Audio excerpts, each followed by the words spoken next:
This discussion board will cover how to use some of the important features in the discussion boards on Blackboard. You'll notice here at the top you have the title of the discussion that you're working in, and here you have the type of discussion board. Right now we're in a blog, which is what we'll be using for the first couple weeks of class. A blog means that we can see everybody's postings all at once. Here you'll have the description of the assignment and what I expect from you. Below that, you will see on a blog, you will see how to scroll down and read everyone's messages. At the very top, to enter your own posting, you'll need to click Create Message. You will enter the subject line here, which in most cases will be laid out for you. It will either be my community blog, as it would be for this one, or you'll see here I have Allison's community. It has both my names and the title of the assignment that I'm doing. One very important thing that I want you to note is right here, the Enable HTML Creator button. By enabling HTML, you are able to type directly into the discussion board using features that you would find in a word processing program like Microsoft Word or text editor. As soon as this loads here, you'll notice at the top that you have many of the same features: cut, pasting, selecting your fonts that you'll use in Microsoft Word. A really important thing you'll want to note here is the Insert a Web Link button and the Insert Image button. Especially if you were doing an assignment like a professional bio or something where you will also need to post a picture of yourself or a picture of an image perhaps that you're analyzing, you'll use this button and it will allow you to pull a file from your own computer or to link to an image on a website to be able to insert that directly into your discussion board. I'm going to go ahead and cancel out here because I don't need to do that at this point. But you need to hit the Enable HTML Creator button every time that you type into this discussion board so that you can make sure you're formatting correctly. When you type into the message using HTML Creator and you enter paragraphs or spacing, it's going to format that exactly as you see it on the screen. So if I were to go ahead and click Post right here, it would show me exactly what I'm looking at now. Another thing you need to know is that down here at the bottom, you'll find the Preview button. By clicking Preview, you can see exactly what the formatting is going to look like before you actually post it up for the rest of your classmates or your instructor to see.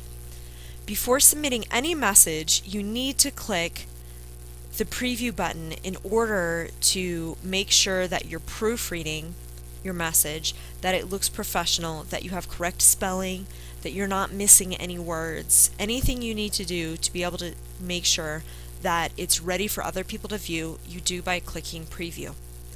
Once you click Preview and you see what's going on, and you'll notice here I have a missing rest of the sentence.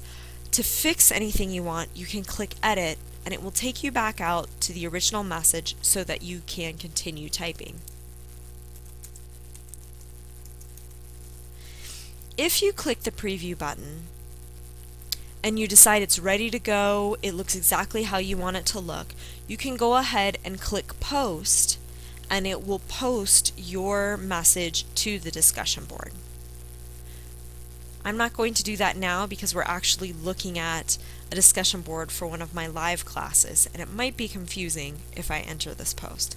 So I'm going to go ahead and close the window. I'm going to cancel the message so it won't post, and I'm going to come back out to the main blog page. So that is, again, how you're going to create a message on Blackboard.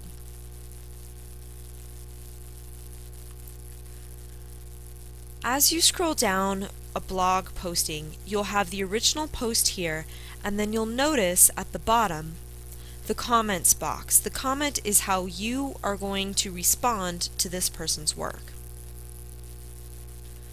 So you'll notice here, one of the bummers about this system is you can't see the blog post as well as the comments that other people are making. What you'll do here, and this works exactly the same as creating a message, is you enable the HTML creator, and then you type in your response to the blog or to other people's comments as listed above. The preview is there, posting comment is there, just as you have in the create a message function. This is also important to note when you're reading comments to your blogs. You'll be notified here that there are 2 comments, for example, on this particular blog, and one of them is new, which means I haven't read that comment yet. So this is an easy way for you to scroll through and see where there are comments that you haven't read about certain people's blogs. The last thing I want you to notice on the discussion board is that there is a printable view here. If you're someone who doesn't like to read all of the discussions online, you can print it and take it with you wherever you go, and then you can come back and comment wherever you feel you need to.